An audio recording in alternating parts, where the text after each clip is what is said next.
올해 51살 대기업 임원 진급, 퇴직금 정산해서 빚 갚고 나니 또다시 무일푼, 대학생 이 고딩일 역시 너무 없이 시작해서 그런가 부장이나 임원이나 삶은 변화가 없네요. 이제 얼마나 더 일할지도 모르겠고 삶은 예나 지금이나 힘들기는 똑같네요. 이놈의 정년은 왜 이렇게 빨리 찾아오는 건지. 35년간 몸담았던 대기업을 떠나던 날 섭섭함보다 막막함이 앞섰다. 이제 뭘 해먹고 살지? 퇴직금과 그동안 모아둔 돈을 합쳐 겨우 서울 변두리에 작은 아파트 한 채 마련하고 나니 남은 돈은 몇 푼 되지 않았다. 아직 대학 등록금도 내야 할 아이가 둘이나 있고 막내는 이제 고등학교에 입학했는데 마냥 손 놓고 있을 수는 없었다. 퇴직 후 잠시 쉬면서 재충전의 시간을 갖고 싶었지만 현실은 냉혹했다. 결국 중소기업 임원 자리를 얻어 다시 사회생활을 시작했지만 대기업 시절에 풍족했던 상과는 거리가 멀었다. 연봉은 절반으로 줄었고 복지 혜택도 거의 없었다. 게다가 익숙하지 않은 업무와 젊은 직원들과의 소통 문제까지 겹치면서 스트레스는 날로 쌓여갔다. 사랑하는 아내와 아이들과 함께하는 저녁 식사 시간은 그나마 위안이 되었다. 하지만 식탁 위에 오르는 반찬 가짓수가 줄어들고 아이들의 학원을 하나둘씩 끊어야 하는 현실은 나를 더욱 힘들게 했다. 아빠, 괜찮아요. 우리도 이제 다 컸으니까 아빠 너무 걱정하지 마세요. 아이들의 위로는 오히려 나를 더욱 초라하게 만들었다. 가장으로서, 아버지로서 가족들을 제대로 책임지지 못하는 것 같아 죄책감이 들었다. 하지만 나는 포기할 수 없었다. 아직 내 곁에는 사랑하는 가족이 있고 이루고 싶은 꿈도 남아있었다. 힘들 때마다 나를 지탱해주는 가족들의 응원과 격려는 나에게 다시 일어설 힘을 주었다. 35년을 몸바쳐 일했던 대기업을 떠나며 받은 퇴직금은 생각보다 컸지만 막상 30년 넘게 쌓인 빚을 청산하고 나니 남은 것은 텅 빈 통장과 허탈한 마음뿐이었다. 대학생 2명과 고등학생 막내까지 아직 뒷바라지해야 할 아이들이 셋이나 있는데 마음 같아서는 좀 쉬고 싶었지만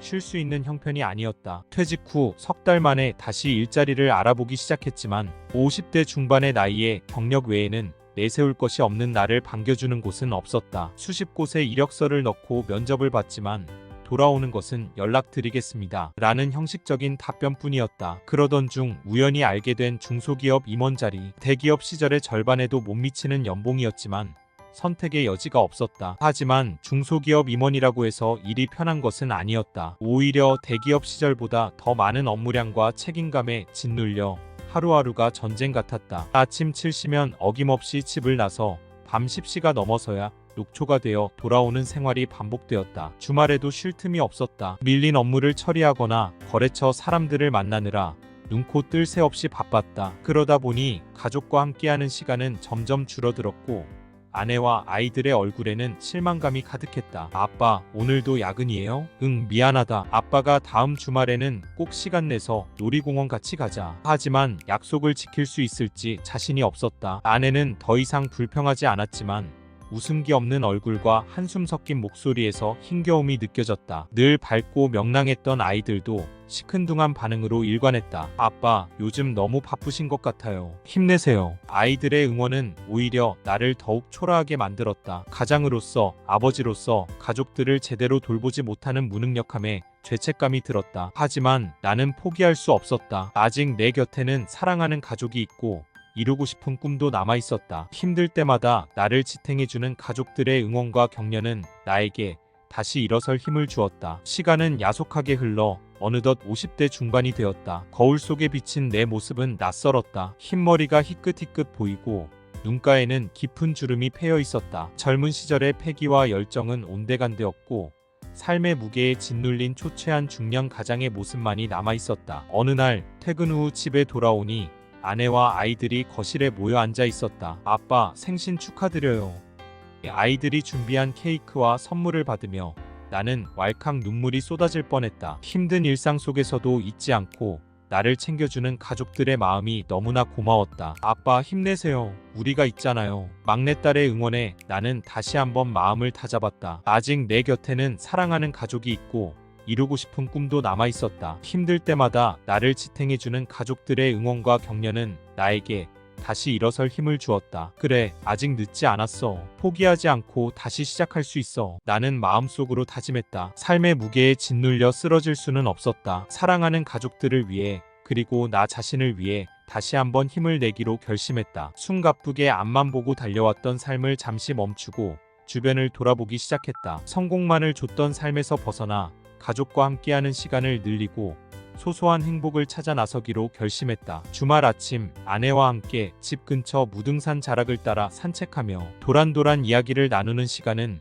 그 무엇과도 바꿀 수 없는 행복이었다. 저녁에는 아이들과 함께 영화를 보거나 직접 만든 음식을 나눠 먹으며 웃음꽃을 피웠다. 대기업 시절에는 잦은 회식과 야근으로 망가진 건강을 되찾기 위해 규칙적인 운동과 건강한 식단을 실천하기 시작했다. 처음에는 익숙하지 않아 힘들었지만 시간이 지날수록 몸이 가벼워지고 활력이 넘치는 것을 느꼈다. 틈틈이 명상을 통해 스트레스를 해소하고 마음의 평화를 찾는 것도 잊지 않았다. 물론 쉽지 않은 길이었다. 줄어든 수입으로 인한 경제적인 어려움은 여전했고 중소기업 임원으로서의 책임감과 스트레스는 여전히 나를 짓눌렀다. 하지만 나는 포기하지 않았다. 사랑하는 가족들을 생각하며 묵묵히 한 걸음씩 내딛었다. 넘어지더라도 다시 일어나 앞으로 나아갔다. 어느덧 훌쩍 자란 아이들은 대학을 졸업하고 각자의 삶을 찾아 떠났다. 큰아이는 서울에서 직장을 구했고 작은아이는 대학원에 진학했다. 막내는 아직 고등학생이지만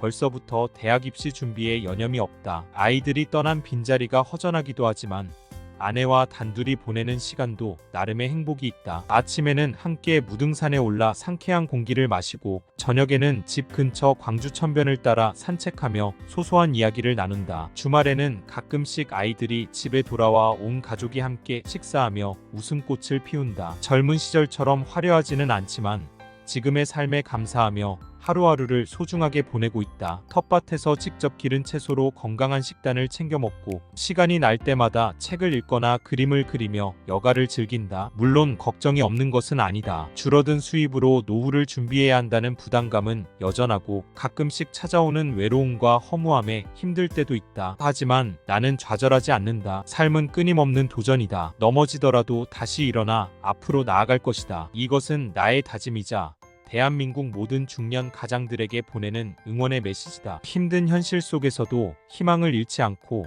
앞으로 나아가는 모든 중년 가장들에게 뜨거운 박수를 보낸다. 우리 모두 힘내자. 오늘도 영상을 끝까지 시청해주셔서 정말 감사합니다. 오늘 영상이 유익하고 여러분이 인생 후반전에 도움이 되셨다면 구독, 좋아요, 알림 설정 부탁드리고 댓글에 발전소장님 오늘 이야기 새겨 듣겠습니다 라고 남겨주시면 인생 후반전은 편안하게 살 것입니다. 안 남기면 계속 개고생함. 오늘 영상을 최신형 맥북으로 제작했습니다.